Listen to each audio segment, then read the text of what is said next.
Olá, sejam muito bem-vindos ao Pode Festejar. Eu sou Arthur Kalimann e hoje nós vamos ter um tema muito especial para você que sonha em realizar o casamento na natureza. Hoje a nossa convidada é uma especialista no assunto e é a primeira convidada muito mais charmosa, a primeira mulher no nosso podcast. Então, olá, Bel Benkler, uma honra ter você conosco aqui.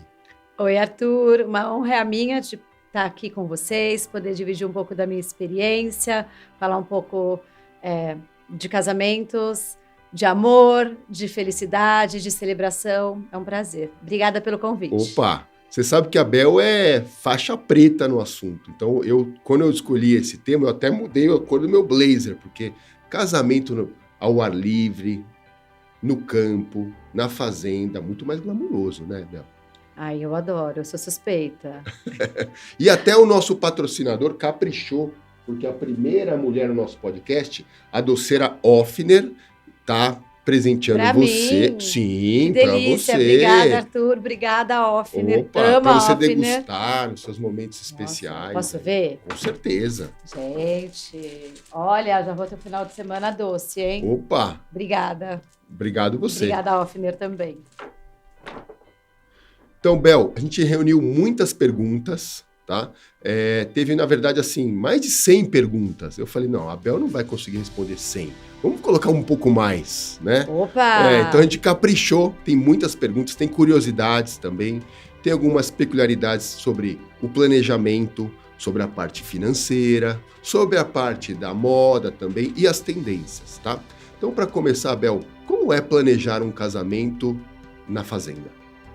Vamos lá. Bom, primeiro, que bom que tem muitas perguntas e que ruim que a gente não tem muito tempo, né? Porque tem tanto assunto para a gente falar sobre fazenda, bastante. Mas vamos tentar aqui otimizar o nosso tempo. Como é planejar um casamento em fazenda? Eu acho que, primeiro, os noivos têm que ter essa consciência, esse desejo de fazer esse destination wedding, de saber que casar fora de São Paulo tem as suas peculiaridades. Sim. Você vai deslocar fornecedores, muitas vezes, você vai deslocar os seus convidados. Então, eu acho que é você ter essa consciência dessa questão.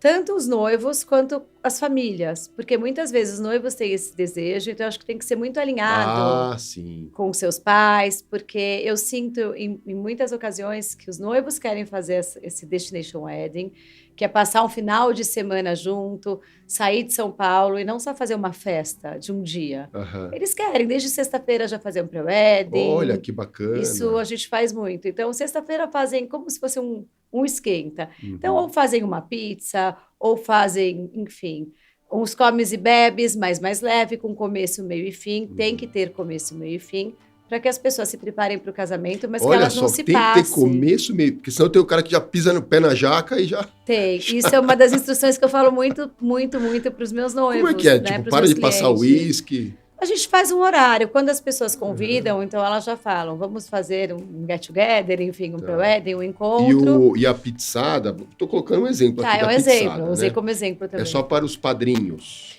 Então, tem noivos que fazem só para os padrinhos. Uhum.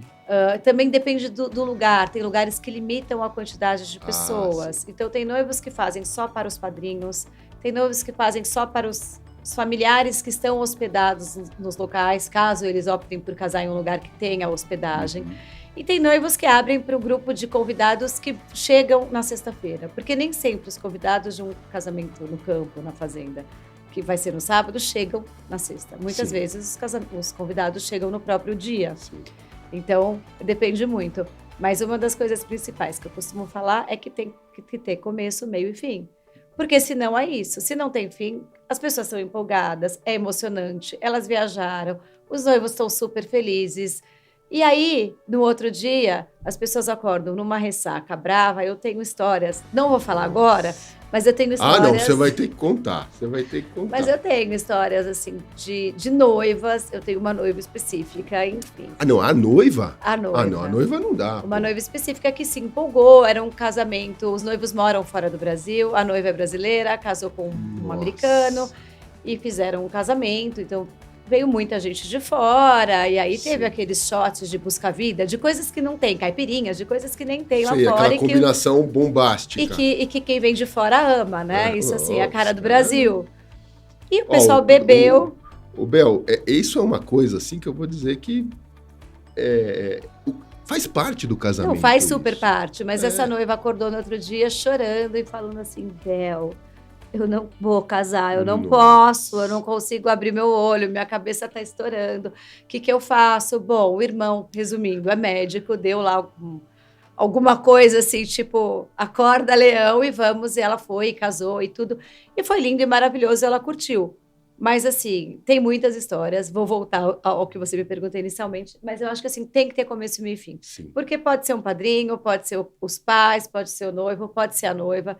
Eu acho que, assim, o casamento é o dia do casamento. Eu acho que o pré é uma introdução, é uma amostra do que vai ser, mas não é o casamento. Você pontuou bem que os noivos e as famílias têm que entender isso também. Exato. Tem uma complexidade, tem uma logística, tem algo a mais, e é fundamental ter alguém orquestrando como Bel Benkler, né? Não é à toa que ela está aqui, né?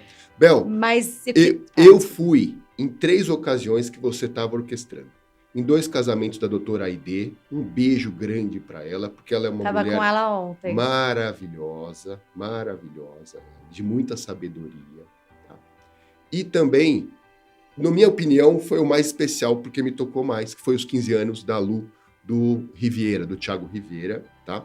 Que você fez uma imersão dentro de um castelo, de um palácio, e teve a dança, teve a coreografia. Ela amava a Cinderela. E ela depois teve, e aí teve também a passagem, né, dela que ela ganhou na época. Não vou fazer propaganda do Labutã, mas já falei aqui, né? Exato. Mas foi muito bacana aquilo. E outra, não é porque é bacana que ficou o orçamento lá em cima. Não, mas a sim, gente fez mais enxuto. Não, tem que ter criatividade, sabedoria e saber, né? Então, pessoal, você que está casando aí, né? Não é uma das coisas muito especiais é quem tem conhecimento, tá? Hoje a gente está trazendo alguém que tem muito conhecimento para falar sobre algo que vocês vão precisar. Não dá para você planejar um casamento destination wedding, tá? Casamento na fazenda, porque o sonho pode virar um pesadelo sem alguém, tá, para te auxiliar. Ou o orçamento vai lá para cima, você não vai querer, né? Ou vai ter algum dissabor. Então é uma primeira etapa que tem que estar muito bem assessorado.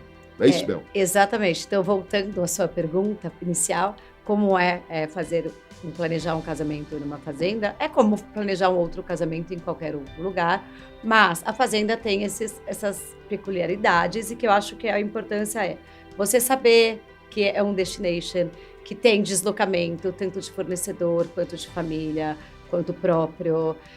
Você tem que pensar nisso, nos seus convidados, se esse lugar que você vai casar tem hotel perto, não tem hotel perto, a estrada é boa, a estrada não é boa. Senhora, é muita coisa. Você tem que pensar nas condições climáticas, esse lugar que eu vou escolher casar, ele é ao céu aberto, ao ar livre. E aí, tem que fazer o quê? Um mandiná, plano B, plano D? Como é que faz? Então, a gente tem que fazer plano A, B, C, D, Se Z. vê algum índio, tem que falar, não fica dançando. A gente tem que fazer, tem mais ou menos isso. A gente tem que fazer, claro que é um plano A, que geralmente quem casa no campo, né, na fazenda, não são todos, mas eu diria que 90% dos casamentos que eu já realizei foram muitos, na fazenda, no campo.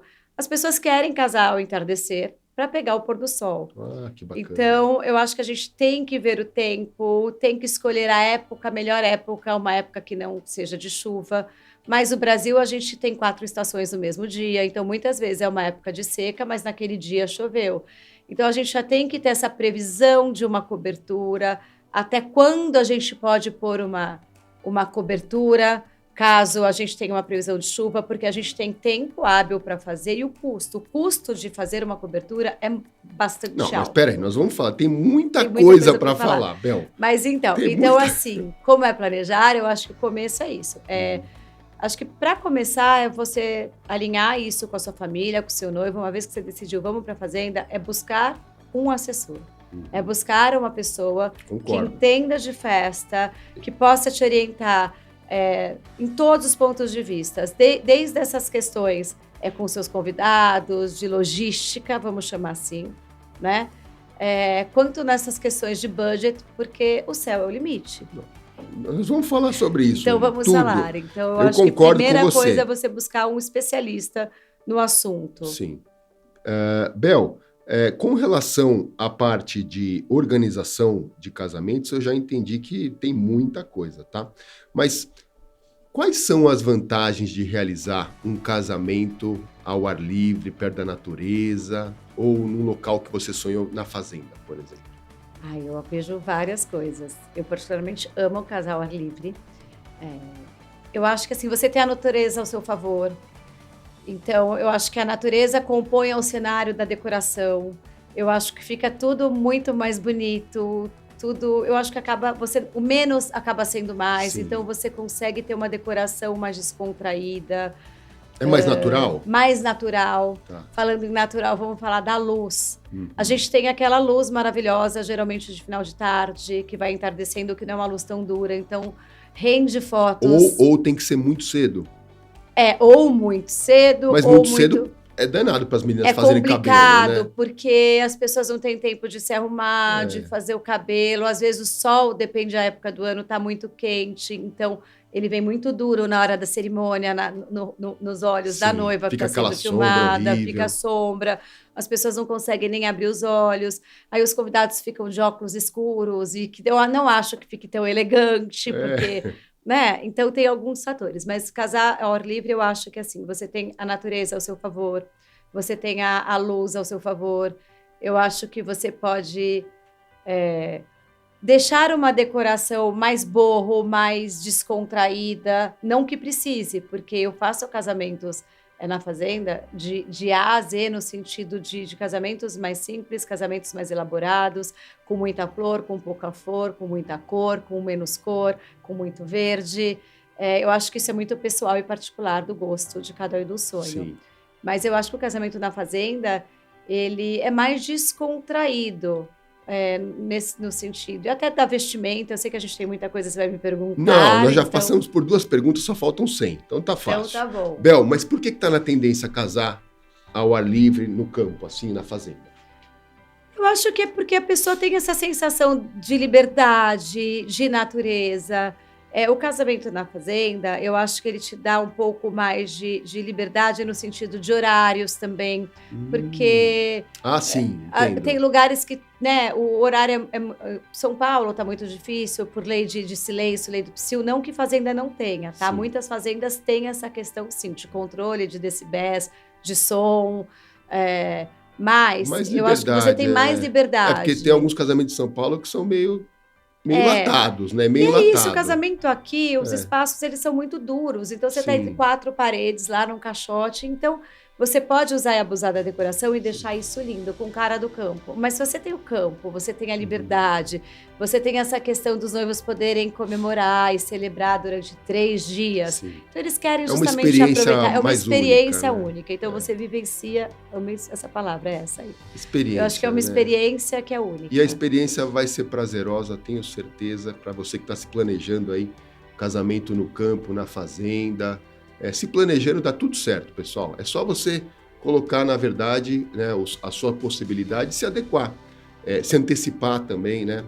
A Bel me compartilhou aqui que ela está tendo uma noiva agora, que é para 2030 e ela acha que está atrasada, né? Mas é mais ou menos assim, né, Bel? Eu acho que a partir do momento que você escolhe um profissional para te ajudar, você tem que acreditar. Você falou com várias pessoas, provavelmente. Então, uma vez que você se identificou com um profissional, seja por empatia, porque isso tem muito a ver, seja pelo know-how, pelo conhecimento, pela indicação, pelo profissionalismo, porque a gente se conecta com as pessoas por uma série de fatores. Sim. Eu acho que você tem que acreditar e saber que essa pessoa vai te ajudar e que tudo tem um tempo. Você não consegue contratar um profissional hoje para casar em final de 2024 e já ter tudo nas mãos. Você pode ter um pré-orçamento, mas isso tem um planejamento, tem algumas coisas que tem que acontecer antes para você contratar outra. Por exemplo, não adianta eu contratar a iluminação e a sonorização, se eu nem sei se vai ter banda, se vai ter DJ, E quem é a decoração. E pode mudar também, isso né? pode mudar. Pode Então, mudar. tudo tem Às vezes o Elton John não pode vir, vem o Bon Jovi. Exato. Né? E aí isso. são estilos diferentes, Sim. exatamente. Maravilhoso esse casamento, me chama. Hein? Olha, vou te chamar, hein? Bel, nos casamentos no campo, na fazenda, quais são os custos realmente que acontecem e como você ajuda os noivos a entenderem, a deixar uma proposta mais realista? Legal essa pergunta. Bom, eu acho que o primeiro e muito importante é a gente ter um bom briefing, né? Do que o noivo quer, do que os noivos querem e do que eles podem, porque nem sempre querer é poder e às vezes... Uma percepção. Uma percepção. Tá. Então eu acho que é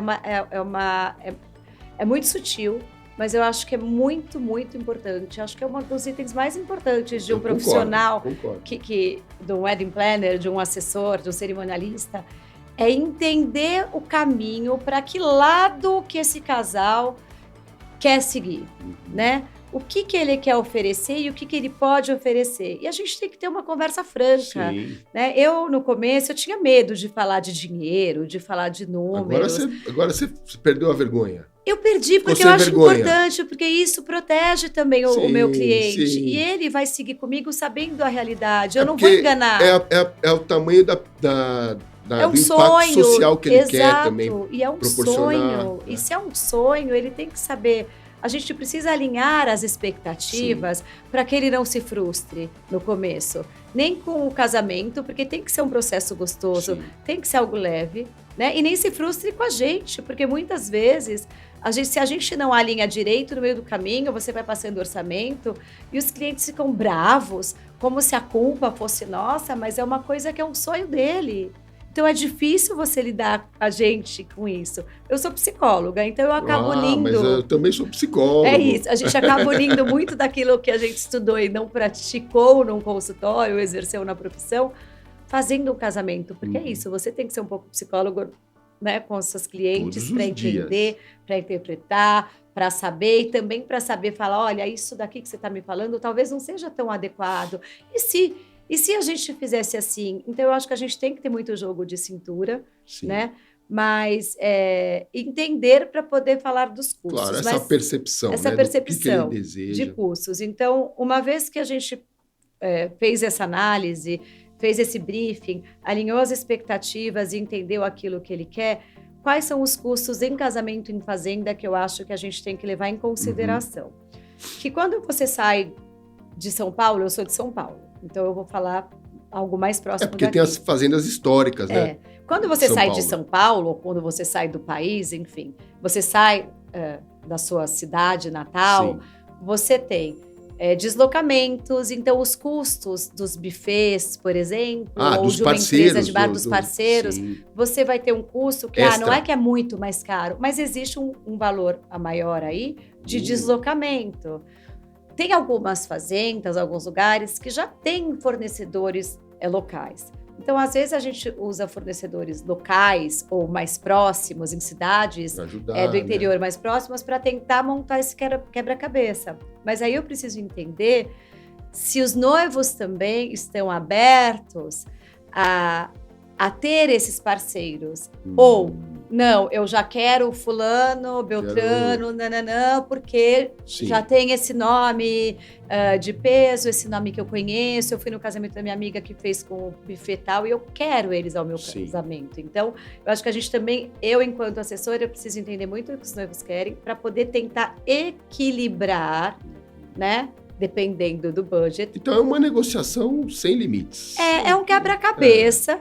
Que a gente faz meio que um desenho, meio metaforicamente falando, então eu tenho lá um quebra-cabeça, eu faço um desenho e eu preciso juntar as peças, mas é um quebra-cabeça que eu ainda não tenho as peças. Então é um quebra-cabeça que a gente vai juntar e vai deixar ele pronto. Esse é um dos que você falou. Dos. Quais são os outros 3, para a gente passar para a próxima de custos. Então, eu acho que assim, é entender essa questão, entender essa parte de deslocamentos. Eu acho que assim, quando você casa fora, você pode proporcionar o conforto do ir e vir para os seus convidados, então você tem custos de van, Sim, porque senão de um fica horrível. deslocamento, porque as pessoas vão, elas bebem, como que elas vão dirigindo? Geralmente às vezes o local pegam da estrada. festa não tem, né, para todo mundo. Nem sempre o local da festa tem, e às vezes tem, mas não cabem todos os convidados. Sim, então, pegar carro também. Exato, né? eu acho que então, são custos que você tem, se você não casa aqui na cidade, você tem esse custo do deslocamento, você tem que prever essas vans, esse conforto para os seus convidados, depende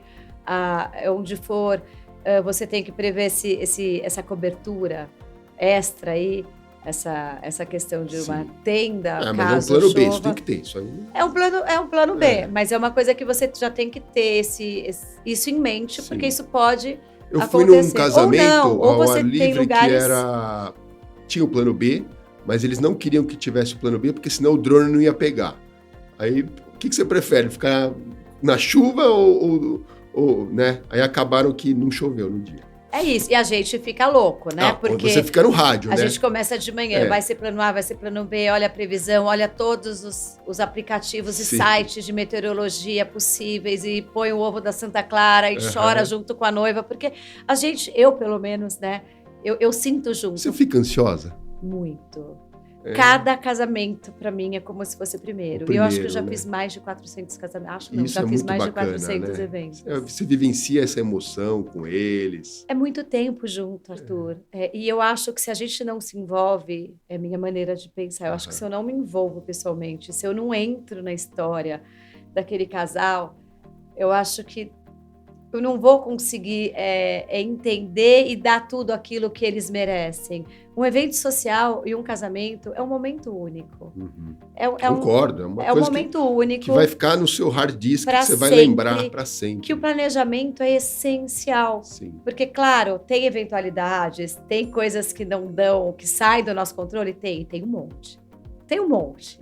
Ontem mesmo eu estava com a Milene, da ID, lembrando no casamento dela, das coisas que não deram e que ninguém nem percebeu. Ninguém nem percebe, só a gente. Ninguém nem percebe. Mas então, por isso um bom planejamento é essencial. Porque quando tem as eventualidades, a gente consegue resolver de uma maneira que ninguém perceba. Isso é fantástico.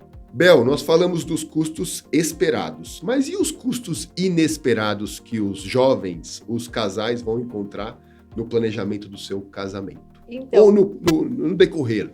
Eu acho que tem algumas coisas. Então, volto a falar, estou insistindo na questão do tempo, mas a gente está falando de fazenda. Então, o custo inesperado, às vezes, é ter que fazer um plano B, e você tem custos de montagem disso.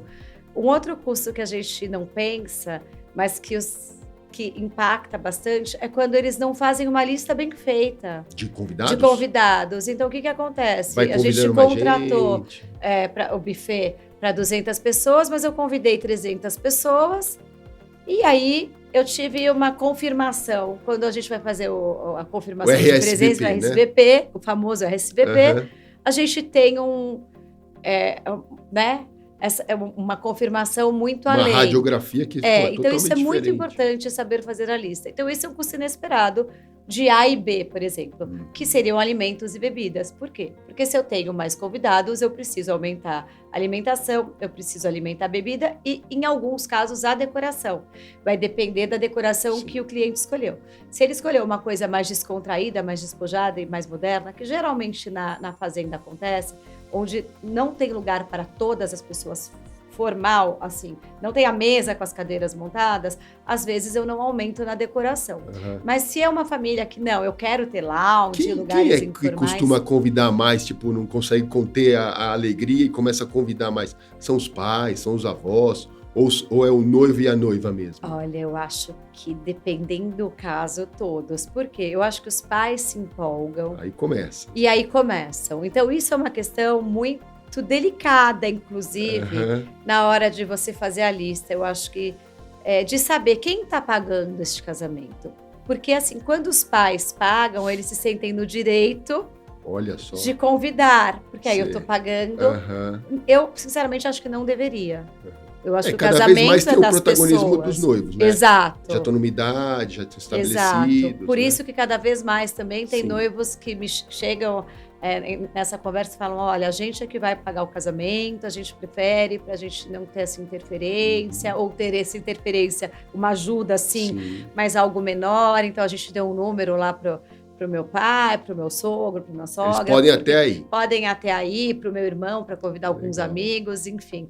Então, eu acho que, te respondendo essa pergunta, eu acho que pode acontecer das pessoas, na hora que se empolgam para fazer a lista, elas põem as pessoas e não se lembram de muitas outras. Ou acontece isso, já aconteceu comigo. Uma vez eu fiz um casamento que era para 150 pessoas e a noiva é de Goiânia. Nossa! E ela quis fazer o casamento, né? Mais para o estado de São Paulo. E por isso, porque ela é de Goiânia, ela é muito conhecida ali, então ela tem veio uma caravana? Muitos convidados, exato. Então, planejamos tudo para 150 pessoas, tararanana, tudo lindo, feito. Uma semana antes, exatamente um sábado antes, ela me liga. Bel, você está sentada? Porque aí eu pedi para fazer confirmação. Porque eu perguntei quantos convidados tem. Ela falou 500. Eu falei, hã? Nossa. Não, mas eu sou de Goiânia, eu convidei 500 porque eu tive que convidar a Goiânia inteiro, porque, né, minha família é conhecida, nananana. O planejamento era 150 convidados. A noiva, uma semana antes, te falou que iriam vir 500 Não, convidados. ela convidou 500 achando que viam 150, porque a maior parte dos convidados era de fora. Nossa. Então ela pensou, eu vou convidar bastante, porque vai ficar bonito, né? Socialmente, todo mundo vai receber o meu convite. É uma viagem, é avião ou carro, mas é uma viagem longa. E não vou convidar. E vem com umas 150 pessoas. Bom, resumo, ela me ligou uma semana antes. Bel, tá tudo bem? Tá tudo bem. Você tá sentada? Eu falei, não, mas deixa eu sentar. Né? Ela veio em bomba, vamos sentar, fale.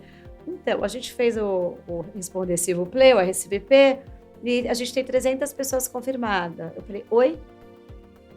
A gente tem 300 pessoas confirmadas. Eu falei, então, mas você nunca me disse que você tinha convidado, porque, né, eu não soube. Porque tem noivos, às vezes, que eles confiam na gente, mas não abrem. Então, isso é uma questão, por isso que eu falo da confiança com quem está do seu lado. Por quê? Por sorte, era um lugar que cabiam essas pessoas. Mas se a gente tivesse fechado tudo para um lugar, se você imagina um casamento para 150 pessoas, às vezes você aluga um lugar, você fecha num lugar que cabe até 200, porque pode aumentar. Nesse não cabia? Não, nesse cabia, foi sorte. Mas eu tive que fazer um outro casamento. Então, é ligar pro decorador, não tem mais 150 pessoas, tem 300, o decorador se descabelar, porque a locação de material era fora de São Paulo. Então, eu não sei se essa empresa tem 300 cadeiras. Você ter mais 20 cadeiras, mais 10%, é normal você ter essa margem. Uma margem, né? Agora, muito 100%. Maior. Foi 100%. Bom, esse realmente é inesperado. Mas aí... Não, eu entrei numa exceção. Isso não acontece sempre. Mas é uma coisa que tem que ser bem pensada quando você falou de lista. Tem que ser bem pensada, tem que ser dividido. Se você convidou mais e você não tem certeza, porque às vezes acontece de você ter muitos convidados de fora achando, eles não vêm e as pessoas resolvem vir. E também acontece o contrário. Você, às vezes, contrata para bastante gente achando que não vem e vem, ou que vem e não vem.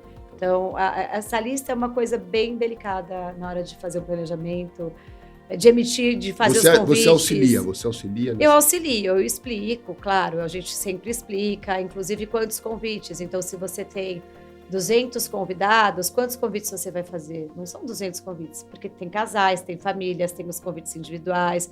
Então, a gente faz mais ou menos uns 60% a 70% do número, da quantidade de convites em relação ao número de convidados.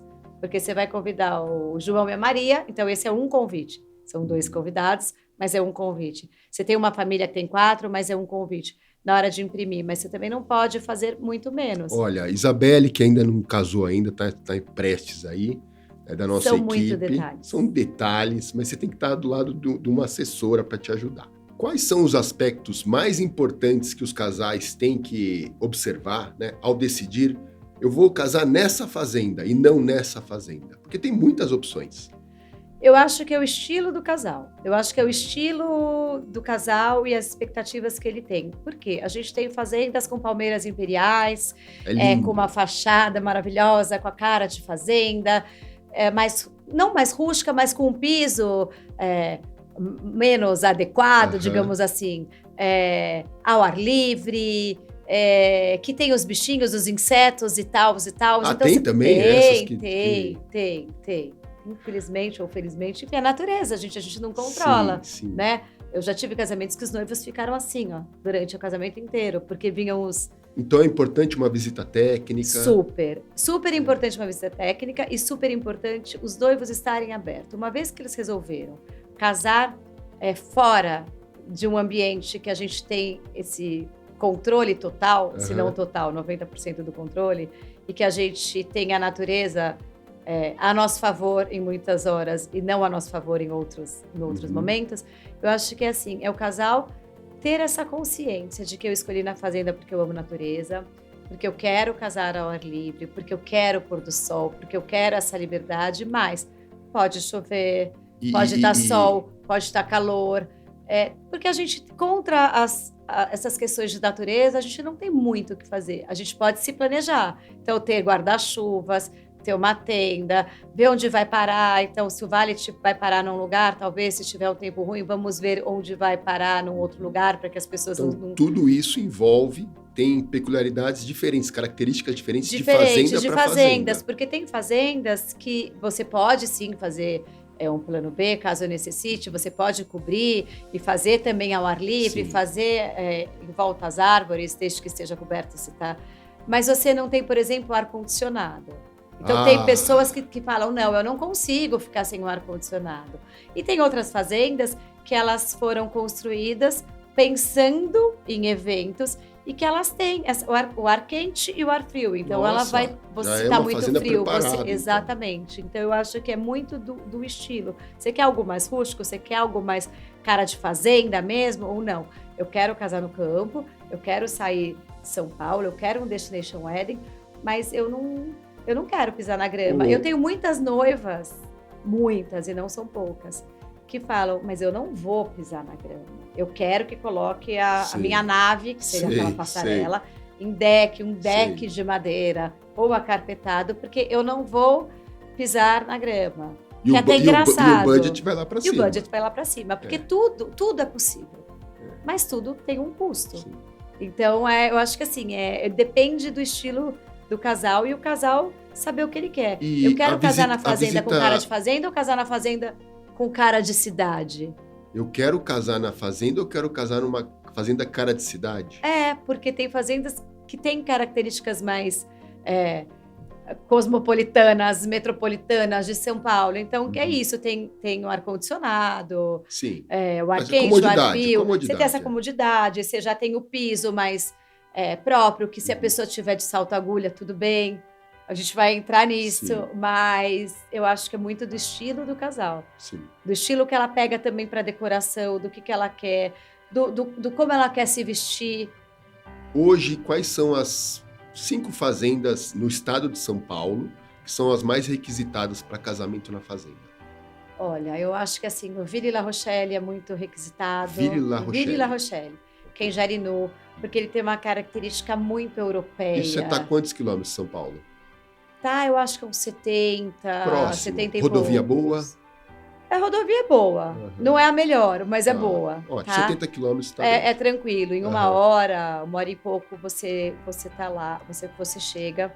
A Fazenda Vila Rica, que eu acho que é a precursora de toda essa história de casamento em São Paulo. Mais assim, a Fazenda Vila Rica, eu acho que é o amorzinho de muitas pessoas. É aquela que tem as palmeiras imperiais? Sim, é aquela que tem as palmeiras imperiais, que você entra, então tem um caminho bem longo, que você faz todo rodeado pelas palmeiras, aquela casa bem colonial, bem de fazenda, branquinha, com azulzinho, com aquelas janelas gigantescas. Olha, dá vontade de casar já, hein? É maravilhosa, é maravilhosa. Quantos quilômetros de São Paulo, mais ou menos? A Vila Rica deve estar aí uns 90.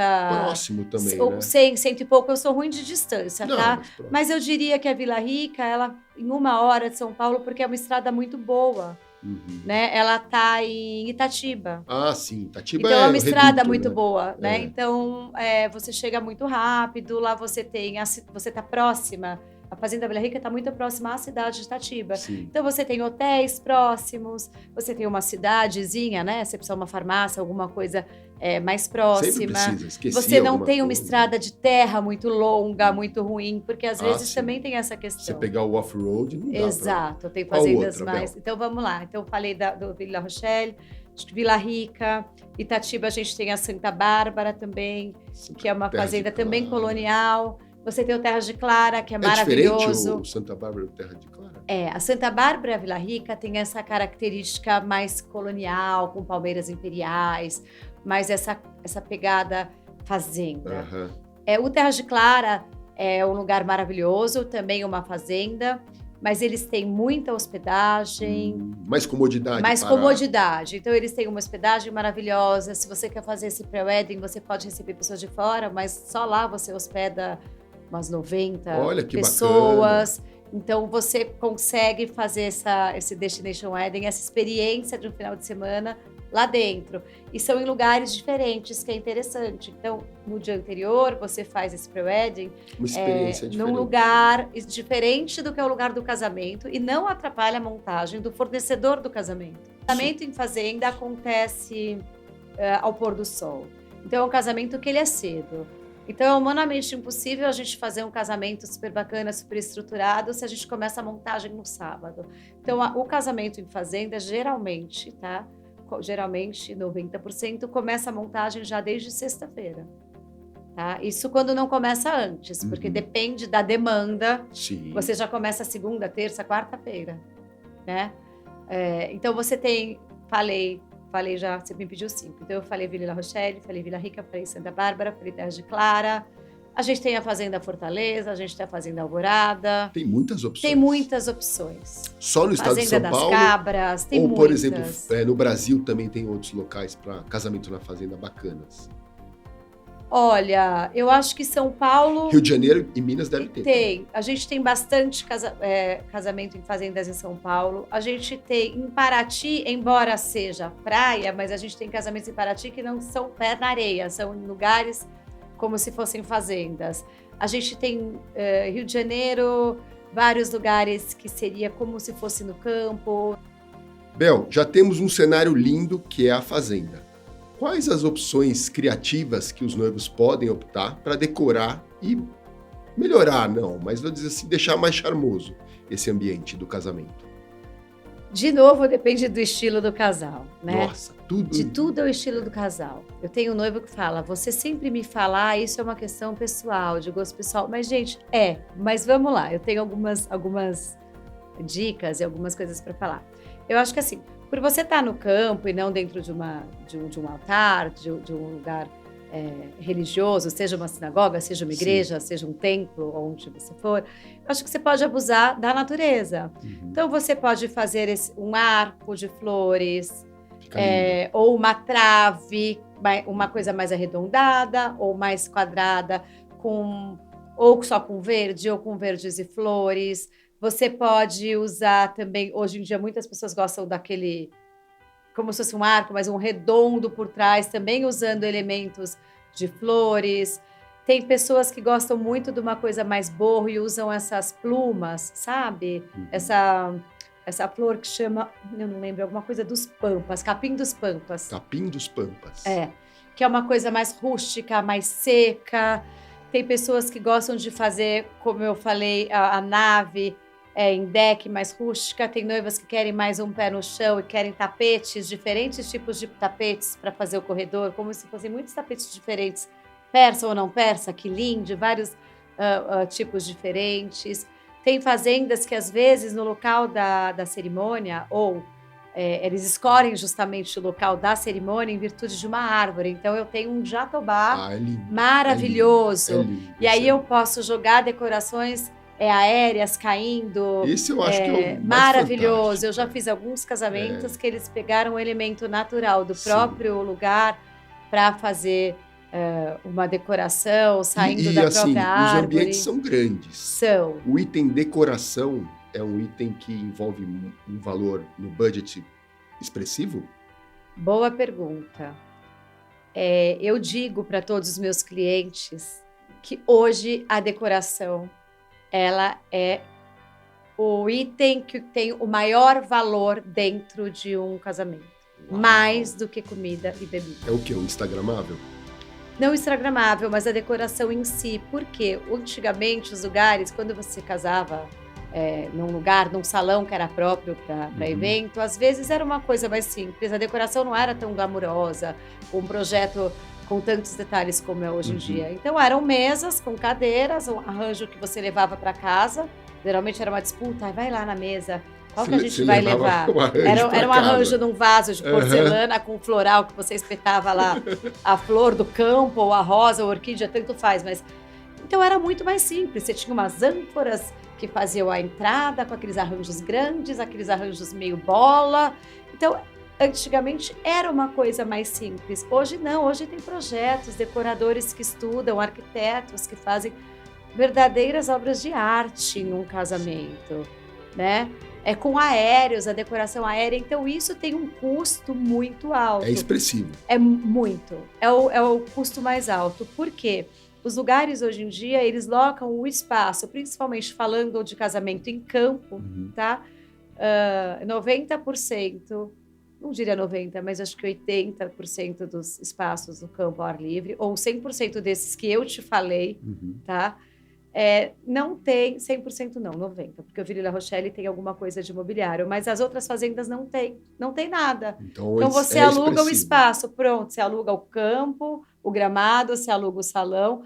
Então tudo que você vê ali é alugado. Então a cadeira é locada, a mesa, o bar, tudo que você vê para cima é feito, é montado para aquilo. A mesa de doces, os móveis, tudo é locado. Locação é algo muito caro, porque envolve deslocamento. Sim. Então, quando você loca esses móveis, depende da distância, o deslocamento é cobrado pela distância. Então, tem um deslocamento do caminhão, que é cobrado o pedágio por eixo, porque a gasolina está cada vez o combustível mais alto, e aí você tem que ter mão de obra que tira do caminhão para montar, e você também tem uma mão de obra de desmontagem, porque não é só o que você vê, quando a gente chega tá tudo lindo, mas tem que desmontar isso, tem que colocar essas coisas no lugar.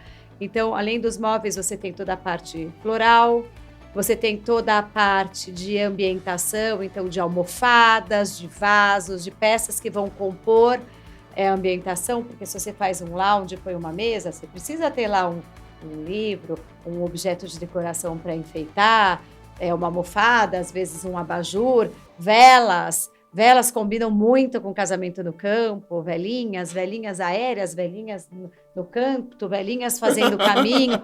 Mas isso tudo custa. São tantos detalhes. São muitos detalhes. São muitos detalhes. Dá para ver que você é apaixonada pelo que você faz. Amo. E como eu já falei, já fui em 3 eventos que você estava orquestrando, tinha assinatura lá, Bel Bentler, faz a diferença. Obrigada. Faz a diferença. Não só a sua, como outros profissionais do mercado. Não, a gente tem muita gente boa. Tem muita gente bacana. A gente tem muita gente boa, muita gente E, pessoal, tem que festejar, né? Eu amo falar dos meus colegas com orgulho, porque eu acho que tem mercado para todo mundo, cada um tem o seu estilo. Eu digo para quem está chegando, eu ajudo muitos novos assessores que me ligam e me perguntam: Bel, você conhece um fornecedor daquilo? Eu sempre ajudo com muito amor. Eu ofereço até pessoas da minha equipe quando eu tenho a data disponível. Olha, eu não posso te ajudar nesse dia, mas esse final de semana mesmo vai acontecer. Um caso desse, de uma colega, uma collab. Bel, você tem casamento, eu não posso. Mas olha, eu vou pegar... É uma pessoa da minha equipe que está comigo há 11 anos. A Isabelle, que é da nossa equipe, vai um dia com você para aprender. Vambora. Ficar de aprender. Vambora, eu vou adorar. Bel, e dentro do casamento na fazenda, existem tendências diferentes? Não é a locação, tendências diferentes. Existe tendência diferente? Olha, eu acho que a gente pode pensar em tendências... no sentido da moda, eu acho que a gente pode falar de algumas tendências no sentido também de algum carinho, algum amenity, algum gift para os convidados, como eu vou colocar um leque se está muito calor, uma pashmina se está frio. Leque é charmoso. Isso é uma coisa que não sei se é uma tendência, mas Não, eu acho que a gente pode falar que está charme, vindo como um um charme, como uma capricho, tendência, um capricho, um um charme, carinho. uma pashmina, faz a diferença. Faz a diferença. Mas tendência, eu acho que assim, o que eu vejo muito, o que eu posso dizer que é tendência, seria um estilo de casar em fazenda. Eu não vou chamar de rústico, porque eu acho que está muito longe de ser rústico. E o rústico, eu acho que assim, o que é rústico, né? É que nem você falar da cor fende. O que é o fende? Para uns é marrom, para outros é bege, para outros é... Então é muito complicado, né, falar nesse tema. Mas eu acho que quando você casa em fazenda, você usa mais madeira. Então, os seus aéreos são mais orgânicos, mais botânicos, é algo mais, não descontraído, mas é isso, botânico, orgânico, verdes, madeira. Você pode abusar dos verdes, das sementes, estou falando isso no sentido de decorativo, né? Cúpulas com madeira, com material mais orgânico mesmo. A banda, a trilha sonora muda? Acho que não, depende do casal. Acho que Ou é depende igual do casal. o que aqui em São Paulo? Eu assim, acho que isso é muito depende do casal. É. Depende. Claro que, às vezes, o casamento que vai no campo, às vezes o casal gosta mais de algo ligado a um sertanejo. Mas hoje está muito em moda essa coisa do piseiro, do pagode, embora não seja um estilo que eu escute. Mas eu tenho muitos noivos que estão amando esses ritmos. Hoje, por exemplo, casamento. Isso não estava no script, mas o casamento começa com qual trilha e termina geralmente em qual trilha? Então... Funk? Termina no funk? Sim, o funk eu acho que também é um ritmo que as pessoas gostam muito em casamento e que anima muito. Sim. Mas ele tem um horário para entrar. Então... Não é uma regra, tá? Mas bem a grosso modo, eu acho que assim, ele tem que começar com uma coisa... O casamento, eu falo que ele é vivo. Não, peraí. E o casamento da Anitta, que você vai fazer? O casamento da Anitta, aí vai ser só funk. Anitta, olha lá, hein? Aí tá vai ser especial, vai ser especial. Mas vai começar com funk? Por que não? Por que não? Mas vai terminar como? Mas o funk tem funks de A a Z, então a gente pode ir dentro do funk, porque isso é uma indústria. Eu quero ir nessa festa. Né? Mas vamos, o casamento, o tradicional, eu acho que a gente começa após cerimônia, quando tem um coquetel, quando as pessoas vão se encontrar, vão para o local onde vai ser a festa, geralmente é uma tendência, o estilo aí é de cada um, mas a tendência eu digo no movimento, porque o casamento, gente, é uma festa viva. Ele tem tempos e movimentos, eu acho que ele tem sua cor, o seu sabor.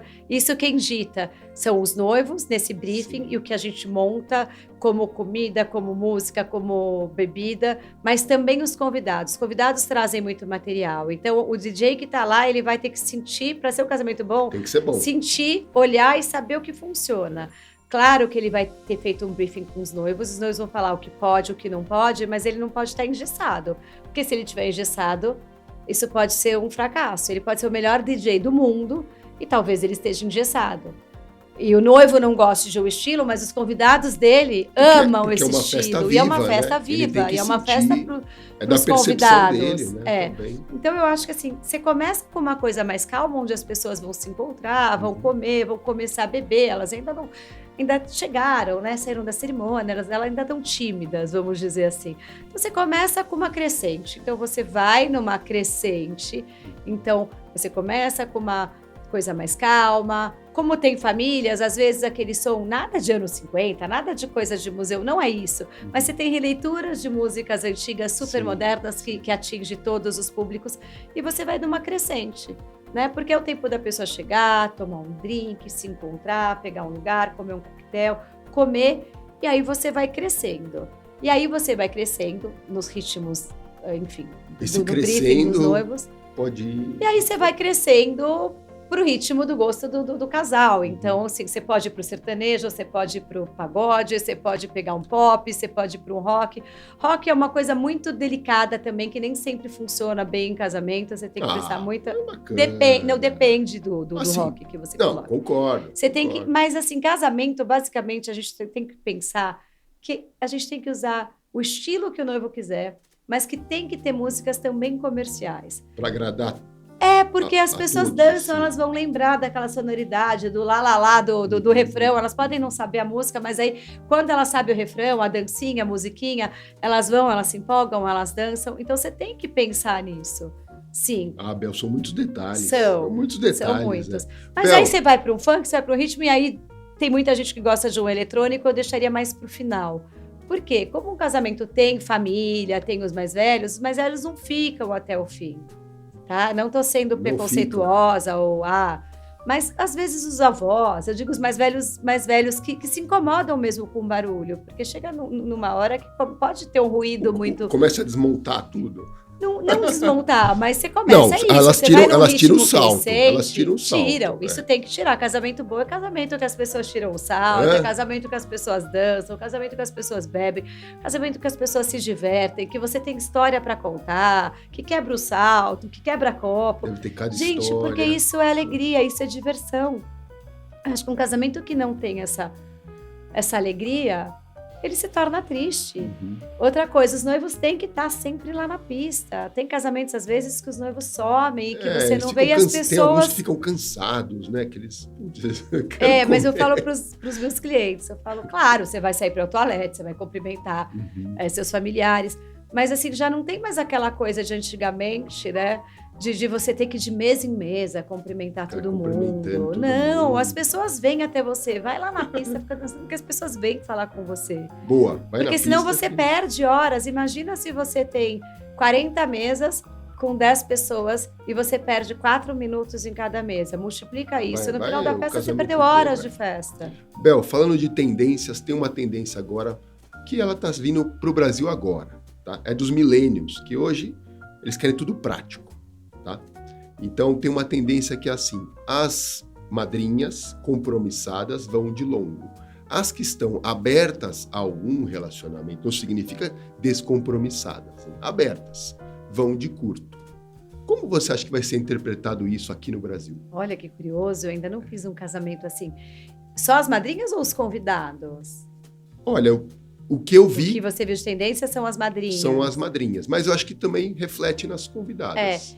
Eu acho que se essa moda pegar, vai ser legal, vai ser divertido, porque facilita a vida das pessoas. De quem? Do homem, da mulher? Eu acho que de todos. Porque se isso vira Fica fácil? Né? Porque ninguém tá indo lá para, olha, eu preciso ver alguém. Mas se alguém tem também, uma intenção... Né? E é legal também se falar isso, se eu tô solteiro, e eu sei que isso é uma tendência, você já tem aquele olhar diferente. O que eu fico pensando como tendência no altar é... Porque, assim, se tem... Longo e curto, eu acho que na estética, depende de novo do gosto do casal. Combinação de isso cores. Pode... Eu não sei como isso funcionaria. Fica bonito. Mas eu acho que pode ficar bonito. Se a gente faz um Pantone... Sim, tem que ter a combinação. É um Pantone de cores, Sim. ou as cores. E que isso também, para mim, é muito pessoal de novo. Eu acho lindo quando a gente tem um Pantone, mas eu particularmente não curto, mas isso é uma coisa muito pessoal. Quando você obriga... Nem tudo que a gente faz a gente gosta, mas eu amo o que eu faço, mas nem sempre eu acho bonito, isso é muito pessoal. Eu acho difícil quando o noivo escolhe uma cor única, então assim, eu quero esse verde, como chama? Precisa ser este tom. Bel, vamos então falar eu a verdade. Acho isso você complicado. Não pode falar isso, mas eu posso falar. Você mais do que eu sabe. Eu posso falar. Não, mas você é o papa da roupa, independente de porque eu trabalho com isso. Mas olha, hoje deve ter muitas noivas que estão assistindo. A missão madrinha de casamento mudou bastante. E hoje você ser madrinha exige alguns esforços a mais. Essa questão da cor específica, nessa tonalidade, intensidade, às vezes é uma procura insana. Porque não é só isso, tem o biotipo da pessoa, tem o budget da pessoa também, tem o time da pessoa também. Então, assim, tem que abrir um pouquinho uma interpretação. Exato, porque eu acho que isso eu converso com algumas noivas. Eu tenho poucas noivas que já fizeram isso. Precisa ser o vestido isso começou tal, agora. Coisa, mas isso é coisa vem muito do americanizado, porque nós brasileiros, a gente... Né? Os brasileiros têm essa tendência de importar, né? Então, o americano tem muito essa coisa, né? Das madrinhas estarem não só com a mesma cor, como com o mesmo vestido. Sim, os E meus eu vestidos acho não isso curto. muito triste. Porque Por tem quê? uma que Porque tem tem uma a proporção mais alta, a mais diferente. baixa, a proporção Sim. diferente de corpo, o ombro largo, o ombro estreito, é alta, é baixa, e por aí vai. E venhamos então, e convenhamos. Amiga que é amiga convida uns solteiros bacanas, né? Para o casamento. Não vai convidar só casado, não é, Bel? é lógico, eu acho que tem que ter Tem de que tudo, rolar, né? né? Tem que rolar, né? Eu acho. Rola um complô ali, né? Rola um. Rola. É. Eu conheço vários, eu tenho vários clientes Você já e emenda um casamento em cima de outro? Eu já tive histórias de casais Aham. que se conheceram em casamento de amigos, Ó, isso é bacana né? demais. Enfim, era a noiva que conheceu o noivo no casamento, porque ela foi no casamento de uma amiga e conheceu um amigo do noivo. É. E depois eu fiz esse casamento, Então, acontece. que Tinder que nada. Vai no casamento que a Bel tá assinando, que é certeza, hein, pessoal? Bel, como que as madrinhas, as convidadas, devem escolher o calçado adequado? Porque nos casamentos na fazenda podem ter terrenos irregulares. Como que elas devem fazer? Essa é uma pergunta maravilhosa. E assim, eu acho que elas têm que entender que é um casamento na fazenda e que a fazenda, seja qual for, em algum momento do caminho da festa, ainda que a festa tenha um terreno regular, ela vai passar por um terreno irregular. Então, eu acho que assim, salto fino, para mim, é algo proibido em casamento em fazenda, tá fora. Salto ela pode usar? Pode, mas eu acho que ela tem que levar um salto e também se sustentar dentro daquele salto ou saber que pode ter havaiana, mas que vai ficar arrastando o vestido, Sim. porque eu quero chorar quando eu vejo aquelas mulheres lindas, elegantes, chegando nos casamentos com seus saltos, plataforma, ou esses saltos mais grossos, em bloco. Chegam lindas e aí elas saem do salto, o que é uma delícia porque elas se divertem muito, Sim. mas começam a dar nó no vestido. Ou chamam a gente começa a encher o vestido das convidadas de alfinete. A gente faz, mas elas chegam lindas e saem assim desmontadas, né? Então eu acho que assim, tem que pensar bem nessa proporção, sapato, vestido. E talvez não usar um salto tão alto. Porque elas vão ficar confortáveis, elas conseguem ficar do início ao fim e vão se divertir muito. Mas a baixinha não vai atender a baixinha seu precisa recado. Verdade, a baixinha precisa ficar no salto. O que ela vai fazer? Então ela não vai usar um salto-agulha, porque tem até aqueles protetores, tem uns plásticozinhos que você encaixa no salto, mas eu acho que aquilo não funciona. Tem uns plásticos? Tem um... Ele aumenta a área do salto? Aumenta a área. Pois conta que aqui está o salto. Que legal. Então, ele tem uma base quadrada ou redonda e ele encaixa no salto. Então, você encaixa no salto e ele deixa uma base maior. Então, ajuda. Porque se tem grama, o salto fino, ele afunda na grama. Não é nem a questão... Ele afunda literalmente. Porque se a grama é terra, a terra ela é mole. Então, a pessoa está assim, de repente ela vai andando e vai fazendo assim. E às vezes não é só até o salto que afunda, né? Até o joelho. Né? E às vezes tem deck também. Às vezes não é só a grama, né? Sim, é irregular. É irregular trava, no sentido de às vezes pedra, às vezes grama, e às vezes a pista é um lugar que tem deck, madeira. E aí, entre uma ripa, não sei como que chama, gente, mas uma madeira e outra, às vezes tem um vão. Sim. E eu já vi muita convidada ficar encrencada ali dançando. Então, uma ótima dica essa, o salto um pouco mais grosso, né?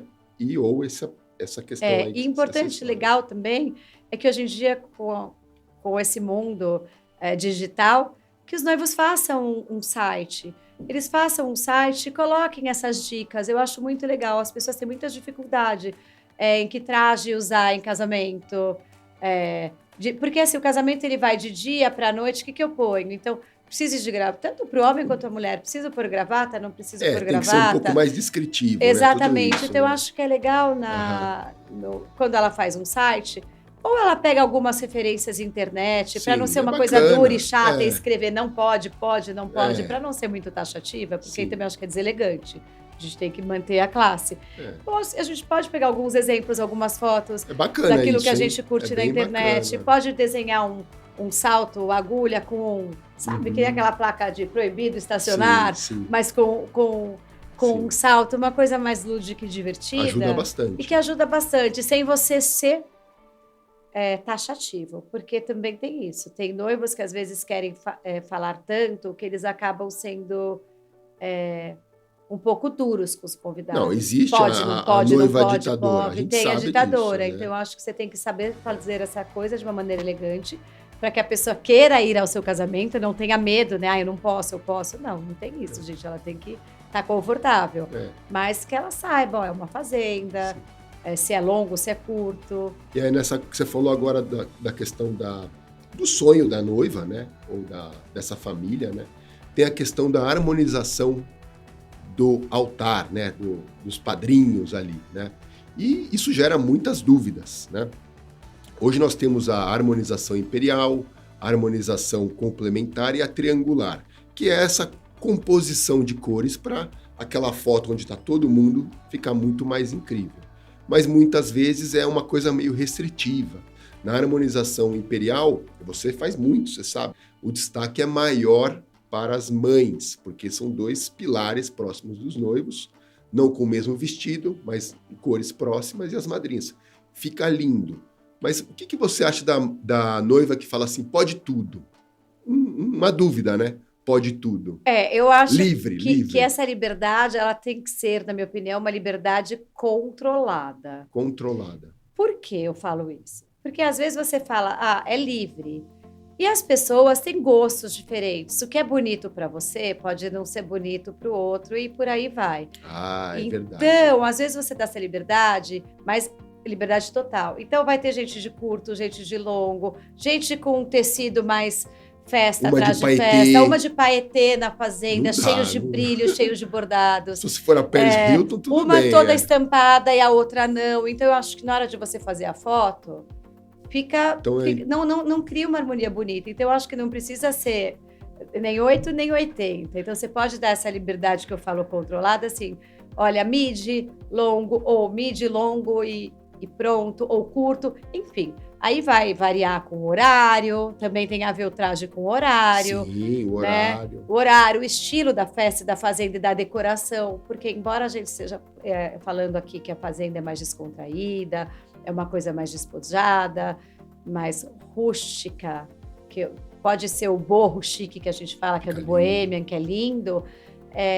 Tem noivas mais clássicas, que querem uma decoração mais clássica. É difícil você ter um lustre bacará, um cristal ali na fazenda? Mas eu já fiz.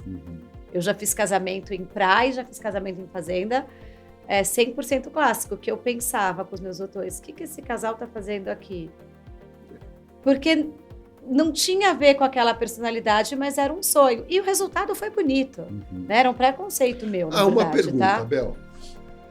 O resultado ao vivo e o resultado da foto ou do vídeo é diferente?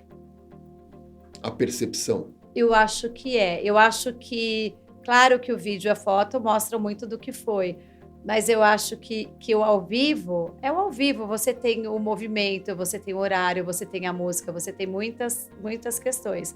Então, às vezes o vídeo pode mostrar muito mais do que foi, né? Tipo, dá uma glamorizada no negócio.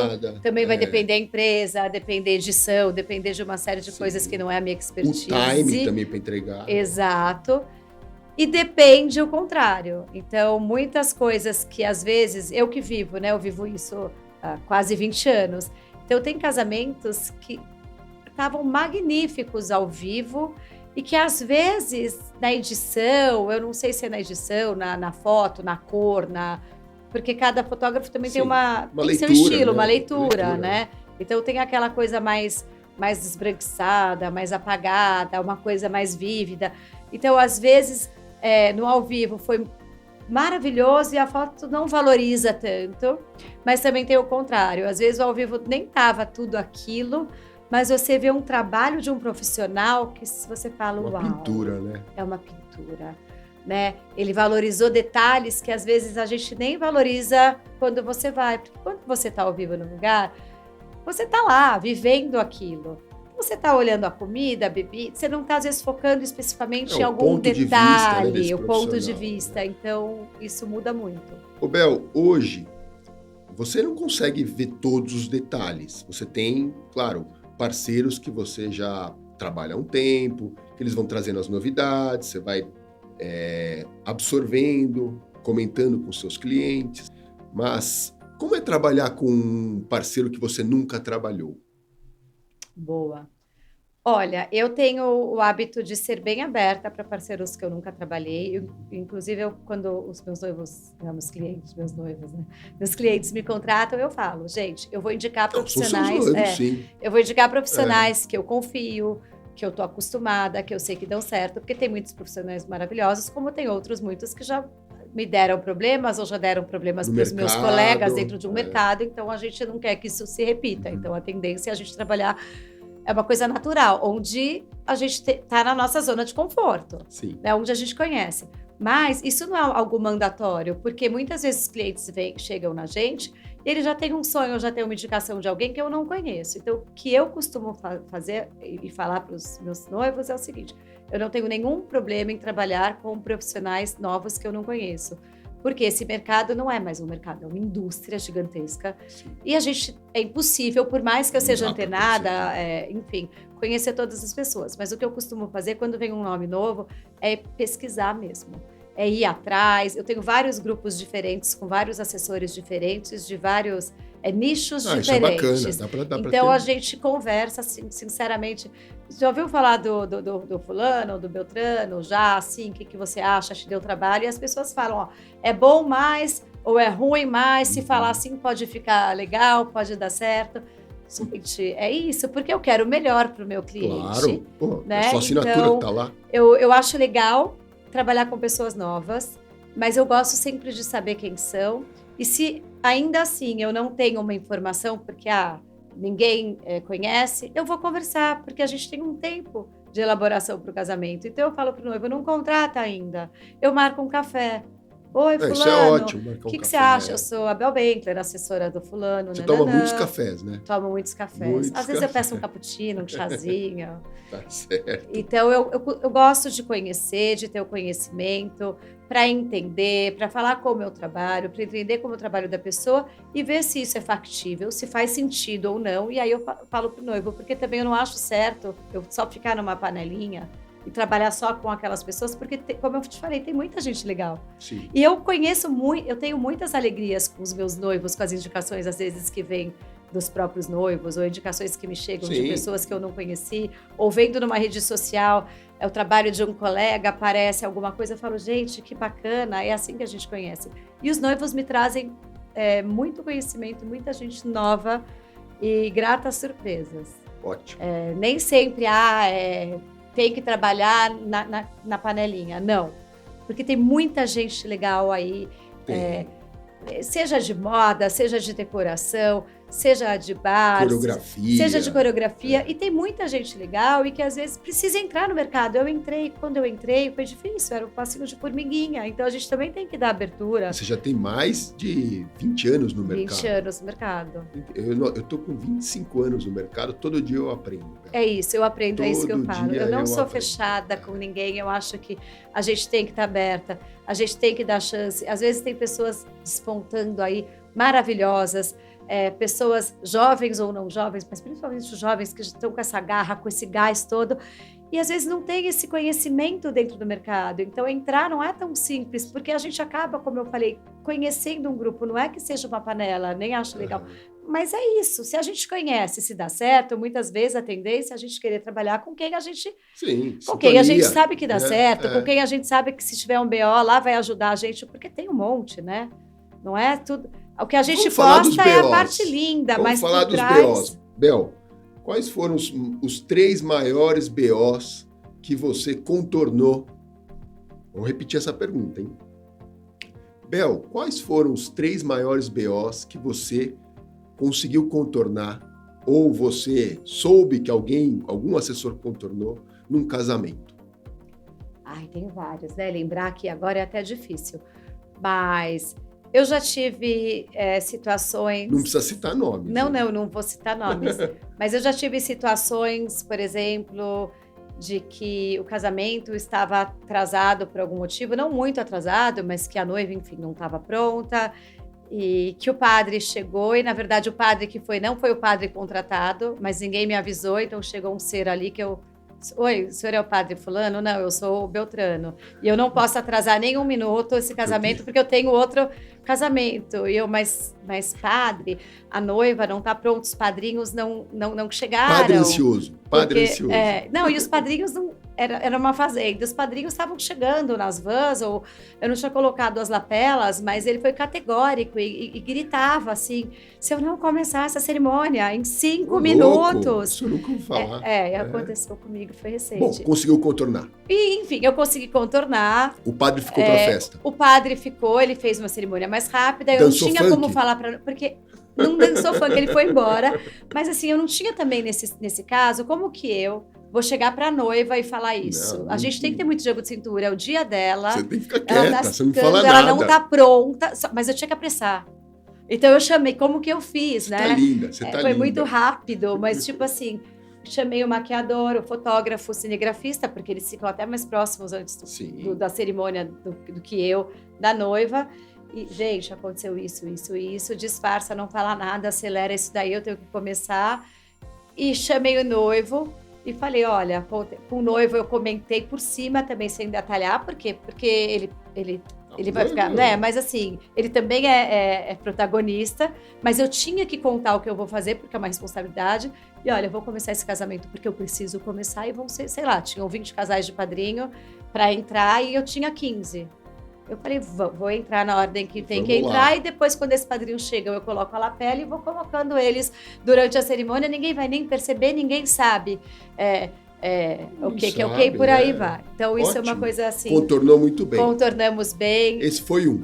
E deu tudo certo. Tem mais 2. Já tive casos, e não foi nenhum, nem 2, nem 3, muitos de bebida, a gente faz um excesso. Cálculo... Não, de falta mesmo, acabou a bebida. Alguém tomou muito. Mas a gente controla e manda, e vai, manda buscar e vai. Então, isso é uma coisa que não acontece sempre, mas já aconteceu. Porque a gente faz um cálculo para que não falte, mas às vezes é o que eu digo, o noivo, ele regula a informação. Então, ele sabe mais quem é o público dele do que a gente.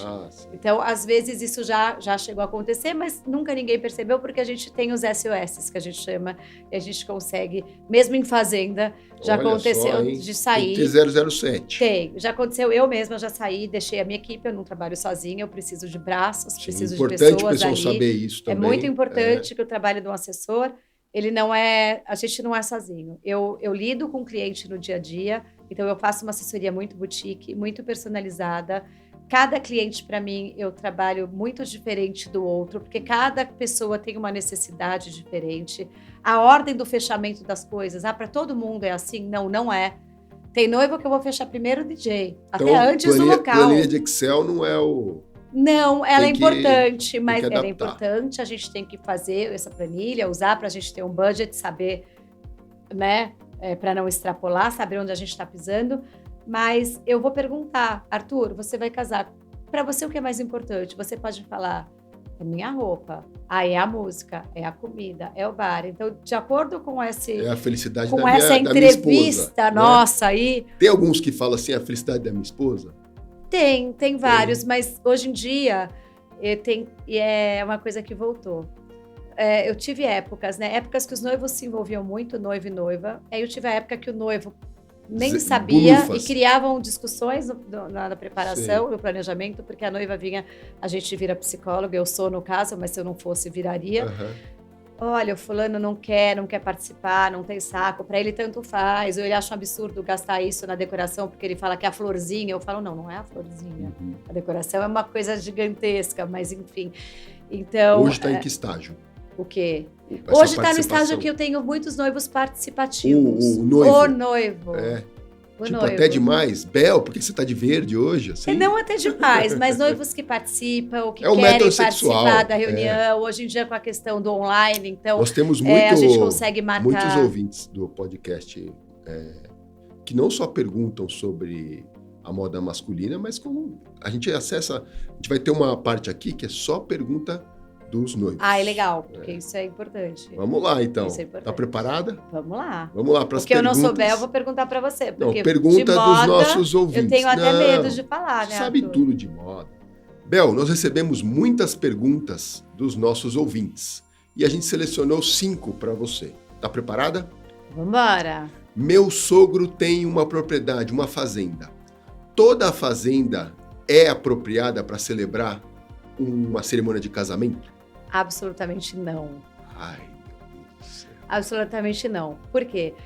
Nem toda fazenda tem a cozinha, o espaço adequado para o buffet trabalhar, não tem banheiros suficientes, toaletes para todas as pessoas, mesmo a parte toda de encanamento, de água, de abastecimento de água, piso às vezes regular, enfim. Eu já fiz muitos casamentos e faço em fazendas, e o grau de dificuldade e de trabalho é muito maior do que as fazendas que já vendem, já locam para casamentos, que já se estruturaram.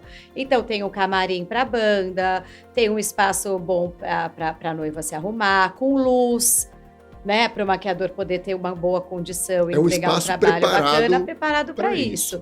Então, assim, eu já tive muitos casamentos em fazenda que eu tive que construir uma tenda para cozinha, e não é só construir a tenda, você constrói a tenda no meio do mato, você tem que ter iluminação, você tem que ter piso, às vezes você tem que gerador, você tem que puxar uma pia, você tem que puxar pias, encanamento para poder, onde esse buffet vai manusear e vai lavar. Toalete, mas eu tenho 2 banheiros na casa e 200 convidados. Não dá. E o teu encanamento também. Então, você tem que ter toda a tua fossa, o teu encanamento. Então, são coisas que as pessoas não imaginam, mas que são super importantes. Sim. Super importantes. Então, você vai pôr banheiro químico, não vai pôr? O abastecimento da água nesse local é ok? Vai ter o gerador?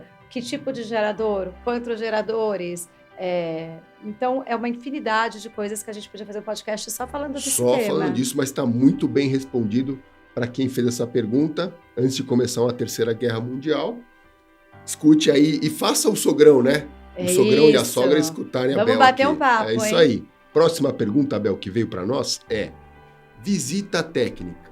A minha assessora fala muito de visita técnica. O que é e para que serve a visita técnica? Visita técnica, o nome diz, é uma visita técnica. Eu acho, assim, extremamente importante, imprescindível fazer visita técnica. Eu faço para todos os meus casamentos, seja em São Paulo, seja na praia, seja no campo, e independente de quantas vezes eu já fiz casamento naquele lugar. Olha, que bacana. Então, eu posso ter feito 30 casamentos na fazenda X. Não importa, cada casamento é único, cada casamento tem um time de fornecedores diferentes, tem uma demanda diferente. E a visita técnica, basicamente, era uma visita onde vão os fornecedores, principalmente que tem logística, na montagem e na desmontagem. Os noivos, em geral, não participam das visitas técnicas. Eu costumo dizer com muito amor e carinho que eles acabam atrapalhando a visita técnica, porque justamente a gente vai falar de uma parte técnica, de logística, de execução, e que o noivo não entende muito. Isso é interessante. São abordados na visita técnica coisas como a montagem. A gente tem o local. Então, vamos supor, a fazenda ela tem um portão, a entrada. Se todo fornecedor começar na sexta-feira, o casamento é sábado, quem é o fornecedor que vai chegar na sexta-feira? Os noivos não Quem é o primeiro disso. Fornecedor que vai chegar na sexta-feira? Por quê? Eu não posso pôr os móveis se eu não tenho um aéreo, ou eu não posso pôr a iluminação e focar a iluminação nas mesas se eu não tenho as mesas. Então, a gente vai discutindo com todos os fornecedores, conversando, né? Não é uma discussão, mas conversando com os fornecedores, essa ordem, quem entra primeiro? Primeiro, geralmente, quem chega, no meu caso, porque eu sou muito correta com os meus clientes, e eu prezo muito pelos meus clientes porque está em contrato com as fazendas, e por isso eu sou muito indicada por algumas fazendas específicas, porque eu gosto de chegar antes de todo mundo, 7 da manhã, na sexta-feira anterior ao casamento, fazer uma vistoria técnica. Sim. O que é isso? Olhar se a parede está arranhada, está machucada, se a tomada, se a descarga funciona, se a pia abre, se as luzes, os lustres estão corretos, se está tudo ok. Então, a gente faz uma vistoria, assina essa vistoria que a fazenda está me entregando desta forma, seja inteira, quebrada, mas dessa forma que a gente assinou junto. Está funcionando, não está funcionando? Então, a gente faz isso. E aí, nessa visita técnica, Eu alinho com os fornecedores a ordem de chegada. Quem chega primeiro, quem começa a montar primeiro, que horas, até que horas pode ser a montagem. No outro dia, que horas que vai ser a montagem do quê? A gente tem passagem de som, se tem banda, passagem de som, se tem cerimônia, que horas que o buffet chega, que horas que ele Olha, Bel, começa vou a falar montar. para você, hein? Antes de arrumar o noivo, encontre o assessor ou assessora que dá match com você. Exato. Porque é muito tempo, a gente... louco, quanta eu coisa. falo para os meus clientes, a gente não, né, nós não vamos nos tornar melhores amigos, mas durante esse período, talvez, assim, esse elo seja o elo mais importante que você tem, porque às vezes a noiva, ela não consegue conversar sobre esses temas nem com o noivo, nem com a família, com o pai, com a mãe. E não é porque as pessoas não querem, ou com os amigos, é porque as pessoas não entendem. É o que eu te falei, antigamente o casamento, você comprava, ia num lugar, no buffet, e tinha lá a cadeira, a mesa, o arranjo, eles já te vendiam o pacote completo. Então, pronto, hoje em dia não, tudo você escolhe.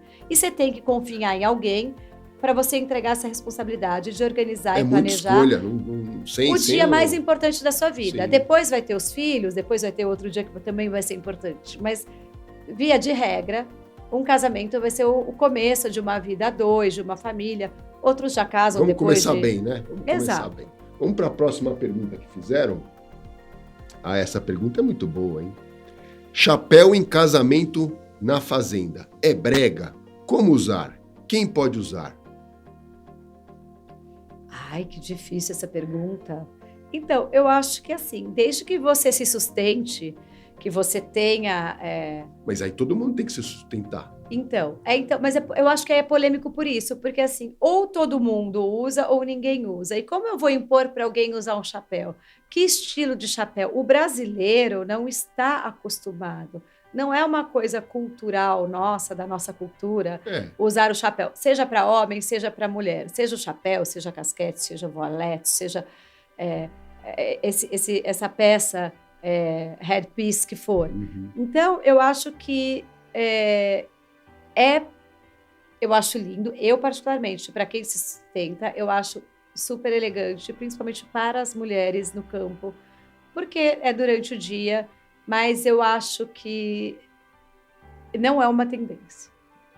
Eu não acho que seja tendência. Eu gosto que possa virar tendência, desde que tenha um trabalho, talvez muito intenso ou uma influenciadora ou várias começarem. Exato, desde que tenha um trabalho aí de influencer que diga que isso é muito bacana, que case alguma influencer que tenha essa... E aí, porque assim, gente, moda é isso, né? Sim, moda você assim, faz do que eu posso falar. É uma coisa que um vai, aparece, mostra, o outro vai, gosta e vai... Isso vai proliferando e vai virando moda. Quem sabe, né? Quiçá. Vamos ver, vamos aguardar. Boa, você saiu bem nessa pergunta, Bel. Próxima pergunta. Essa também é muito boa, hein? Quantos dias dura a celebração de um casamento na fazenda e como não ficar enjoativo? Então, pode durar desde um dia. Existe aquele casal que loca um local que não tem hospedagem, que ele não hospedou as pessoas, ou que tem hospedagem, mas ele resolveu ficar só com a família, com a própria família, e não tem nenhuma comemoração, só o dia da festa. Então, pode durar de um dia a 3 dias. Eu já fiz casamento começando numa quinta-feira e terminando num domingo. Mas não enjoa? Não fica enjoativo?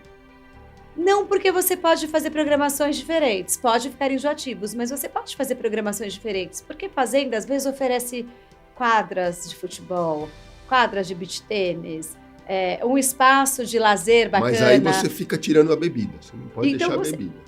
Se você começa na quinta, o casamento é sábado, eu posso dar bastante bebida na quinta, e na sexta eu já seguro a bebida. Eu dou menos. Você que fica lá falando, para...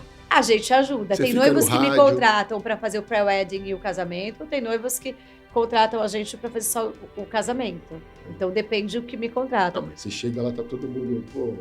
Mas assim, não fica enjoativo porque você pode, por exemplo, fazer... eu vou falar de sexta-feira, que é o mais comum, tá? Então, se você tem um sexta, sábado, domingo, vai todo mundo embora, você pode ir na sexta-feira, fazer uma pizzada, A mulherada fazer não uma come. hamburgada. Não, a mulherada come? Come. Bel, vamos Come. ser E aí você sincero. serve um vinho, você faz uma pizzada com um vinho, uma cerveja. Você não vai colocar um bar com gin tônica, com uísque, essas bebidas mais quentes, mais fortes. Então, lógico que você está dando uma bebida, está sendo gostoso, porque você está celebrando, né? Então, você pode fazer um hambúrguer com pizza, você pode fazer um churrasco, você pode fazer uma pizzada, uma noite Olha. italiana, e pôr alguém para tocar ou não pôr para tocar. Então, um casal que gosta de uma dupla sertaneja ou num pagode, você coloca lá, não é uma coisa... Né? Porque o dia D é o casamento, mas você pode colocar um DJ ou não, você pode colocar lá um violeiro, um sanfoneiro para fazer uma música. Fica legal, Fica bem legal. super bacana. E aí, no sábado, você toma um café da manhã, é um lugar de hospedagem com todos os seus convidados, aí cada um vai se arrumar, vai fazer os seus penteados, as suas maquiagens. E aí, no domingo, você pode também fazer um brunch. Porque geralmente as fazendas que têm hospedagem, o café da manhã é mais tarde, você faz um meio que café da manhã com almoço. Depende, tem lugares que faz ao ar livre, tem lugares que não. Tudo vai depender do quanto você pode. Tudo né? é o Massari que faz? O Massari ajuda bastante. Ajuda bastante? Ajuda bastante, porque tudo custa. Tá certo. Né? Eu não vou usar o ambiente do casamento para fazer um brunch no domingo. Por quê? Porque esses móveis foram locados para o casamento e imediatamente após o casamento chegam as empresas com seus caminhões e vão desmontando tudo e você olha e parece que nem teve casamento. Vai uma empresa de limpeza, limpa tudo e... Mas assim. É assim. Uma pergunta que fizeram eu acredito que essa noiva é uma que vai casar mais para frente. O que você acredita que será a tendência nos casamentos ao ar livre em 2026? Olha, Bel, já são 2 anos para frente. 2 anos, mas o que não é muito, né? Eu já tenho noivos me consultando para 26, ainda não tive, mas eu já tive para 2025, então... O que você acha que vai mudar? O que eu acho que vai mudar? Em 2 anos. Eu vou te dizer uma coisa que é de bebida. A caipirinha tá voltando. A caipirinha tá voltando. Tá voltando. Eu tenho visto cada vez mais em casamentos.